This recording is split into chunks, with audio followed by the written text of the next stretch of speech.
독수리 형제를 부탁해. 지난해 잘 보셨나요? 지난주에 이어 광숙의 연애 사실을 마땅치 않아 하는 시동생들과 힘들어하는 광숙의 모습이 그려졌는데요. 엎친 데 덮친 격으로 천수의 아내까지 찾아와 술도가를 내놓으라며 광숙을 몰아붙였습니다. 쓰러진 광숙의 병원에 찾아왔다가 동석이 함께 있는 것을 보고 흥수는 아이처럼 다시 돌아가 버리기까지 했었죠. 형수를 진심으로 위하고 아낀다면 속으로는 조금 섭섭할지언정 광숙 마음이 편하게 축하 정도는 해주어야 할 텐데 소극적으로 나오는 다른 형제들도 마찬가지이고 시동생들의 태도가 조금 아쉽긴 했습니다. 그렇게 동석 혼자서 시동생들의 지지까지 얻으려는 모습이 조금 안쓰러워 보였는데요. 그만큼 동석이 광숙을 사랑하는 마음이 크다는 뜻이겠죠.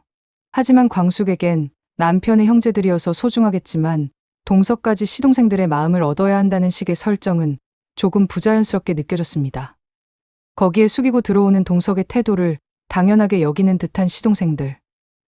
사실 광숙은 술도가 빚을 갚고 가업을 이어가게 만든 장본인인데 광숙이 선택한 남자라면 응당 지지해줘야 하는 게 맞지. 교제 허락권이 주어진 듯 행동하는 모습은 잘 이해가 가지 않았습니다. 드라마는 아마도 그만큼 광숙을 친누나처럼 생각하고 있다는 것을 보여주고 싶었던 것 같지만 솔직히 시동생들하고 같이 살고 있다는 자체만으로도 동석에겐 신경 쓰이는 일일 텐데 전 남편의 시동생들마저 가족으로 생각하는 동석의 마음 자체를 광숙이 오히려 고마워하고 미안해해야 하는 게 아닌가 싶습니다. 입장 바꿔 생각해보면 동석이 사별한 부인의 여자 형제들과 같이 살고 있다면 동석이 광숙의 이해를 구할 일이지 광숙이 나서서 교제 허락을 받을 필요는 없는 일일 텐데요. 힘들어하는 광숙을 보며 술도가 일에서 잠시 물러나 있는 게 어떠냐는 동석의 제안에 광숙은 정색을 하며 화를 냈는데요. 두 사람은 이 문제로 한동안 다투게 됩니다. 술도가는 제 일이고 이건 동석 씨가 관여할 문제가 아니에요. 아니 힘들어하니까 쉬는 게 어떻겠느냐 하는 말도 못합니까? 동석은 광숙을 생각해서 애써 꺼낸 말이었는데 광숙이 갑자기 화를 내는 것이 이해가 되지 않고 광숙은 자신의 모든 것을 쏟아부은 나의 일이라고 생각하는데 동석이 이를 가볍게 생각하는 것처럼 느껴져 두 사람은 다투게 됩니다. 이를 지켜보는 시동생들은 도대체 무슨 일인가 싶어 깜짝 놀라죠. 광숙은 집에 와서도 속상함을 드러내고 시동생들 앞에서 무슨 일이 있어도 술도가를 지킬 거라고 말합니다. 비록 동석을 반기지는 않았어도 막상 광숙이 술도가 때문에 동석과 다퉜다고 하니 살짝 미안한 마음이 들기도 하는데요. 아무튼 동석과의 연애는 술도가 식구들에게 충격적인 일이자 가장 신경이 쓰이는 사안이긴 한 것 같습니다. 동석은 이제 혼자만 노력하는 것에 지쳐가기 시작합니다.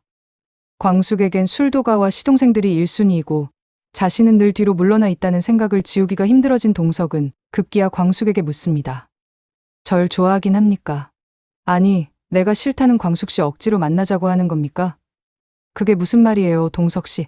나는 광숙 씨가 신경 쓰는 부분 해결해주고 싶어. 시동생들 일에도 끼어들었던 건데. 돈으로 매수한다는 소리나 듣고 광숙 씨가 힘들어하니까 술도가 잠시 쉬는 게 어떻겠냐 말을 건넨 건데 광숙 씨는 내가 못할 말 하는 사람처럼 만들었잖아요. 사랑하기는커녕 날 최소한의 존중도 안 하는 것 같단 말입니다. 내가 괜히 편히 지내는 광숙 씨 헤집어 놓은 것 같네요. 미안해요. 내가 속이 좁아서 광숙 씨 넓은 맘 이해 못하겠어요. 시동생들 위하는 마음 반의 반이라도 날 위해 써줬으면 좋겠네요. 한 며칠 나도 생각 좀 해볼랍니다. 광숙에게 잔뜩 서운해진 동석은 그대로 돌아가 버리고 광숙은 잠시 멍해진 채 생각에 잠깁니다. 그리고 그제서야 자신이 얼마나 이기적이었고 어리석었는지 깨닫게 되죠. 동석에게 무조건적인 이해를 구하고 있었던 것은 아니었는지 생각해봅니다. 시동생들을 자신이 돌봐야 한다는 생각에 갇혀 정작 자신을 가장 위해주고 아껴주는 동석을 힘들게 했다는 사실에 자책하며 슬퍼합니다. 이제 동석을 위해서 자신이 움직여야 할 시간임을 알게 된 광숙은 평소와 다른 마음으로 집을 나섭니다. 동석과 함께 가까운 곳으로 소풍을 가기 위해 아침 일찍부터 일어나 김밥을 싸는데요. 서툰 요리 실력이지만 이것저것 챙겨서 동석의 호텔로 향합니다. 동석 씨, 우리 오늘 점심은 근처 공원에 가서 먹을까요? 거기 잔디밭에서 돗자리 펴놓고 먹어요, 우리. 어떡하죠, 광숙 씨? 선약이 있어서. 그러고 보니 저번에 제가 제안했었군요. 난 광숙 씨가 별말 없어서 안 먹는 줄 알았죠. 미안해요. 아니에요. 괜찮아요. 그러고 보니 한참 전에 얘기했던 건데 제가 확인도 없이 불쑥 찾아왔네요. 동석 씨 하던 일 봐요, 그럼. 광숙은 애써 준비해온 점심을 도로 집으로 가져가게 되었습니다. 호텔을 빠져나가면서 커피숍에서 멋진 여성과 차를 마시는 동석을 목격하죠. 고급스럽고 우아해 보이는 그녀는 동석과 딱 어울리는 수준의 여자인 것 같아 보였습니다. 광숙의 눈에도 딱 그렇게 보였지요. 그 모습에 기가 죽은 광숙은 시동생 줄줄이 딸린 데다 동석의 도움으로 위기를 모면한 작은 술도가를 운영하는 자신의 처지가 초라해 보입니다. 나한테 저렇게 근사한 남자가 있는데 나는 그 소중함을 몰랐네. 광숙은 다시 힘을 내어 스스로에게 다짐합니다. 아냐, 그래도 아직 날 좋아하는데 소중한 내 사람 놓치지 않을 거야. 광숙은 이제 사랑을 지키기 위해 좀 더 적극적으로 나서기로 하는데요. 시동생에게 두었던 관심을 동석에게 쏟아붓기로 하죠. 술도가 일도 천수에게 많이 인계하고 새 직원들도 고용하며 동석에게 좀 더 집중하기로 합니다. 인생에서 언제 다시 찾아올지 모르는 사랑을 위해 올인해보기로 결심하죠.